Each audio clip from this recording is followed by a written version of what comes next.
Title: The Prank That Went Too Far. It was a bright Friday morning when Alan heard the news. David had been in a cycle accident. He was crossing the main road when a speeding scooter hit him. The impact had thrown David off his cycle, landing him hard on the pavement. Luckily, a nearby shopkeeper had rushed to help and called an ambulance. David had suffered a head injury and several bruises but was stable. At least, that's what the doctors first said. Alan was shaken. David wasn't just his best friend. He was like a brother. By afternoon, Alan rushed to the hospital with a fruit basket and a silly "Get well soon, you lazy donkey" card. That was Alan, always trying to make things lighter, even in tough times. When he entered the hospital room, David lay unconscious, his head wrapped in bandages, his face pale. Alan's heart dropped, but he tried to stay cheerful. He pulled up a chair and sat beside David. "Wake up soon, man. Who else will copy my math homework?" he said with a shaky laugh. After a while, Alan had an idea. A prank.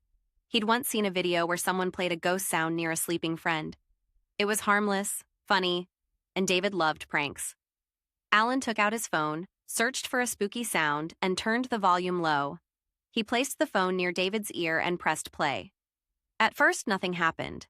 Alan chuckled nervously, but suddenly, David's body twitched. His monitors beeped wildly. Nurses rushed in as the heart rate spiked, and Alan backed away, horrified. I didn't mean to."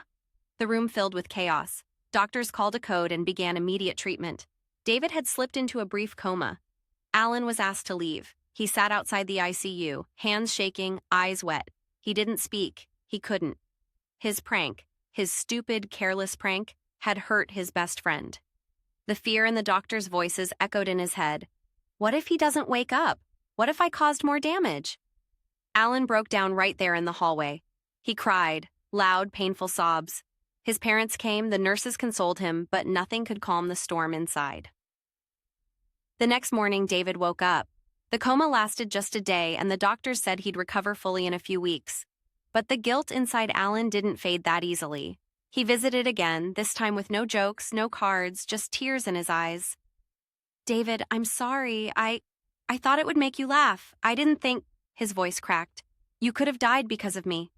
David, weak but smiling faintly, said, "You're an idiot, but I forgive you." Alan hugged him and cried again, this time from relief and a promise to never be so reckless again.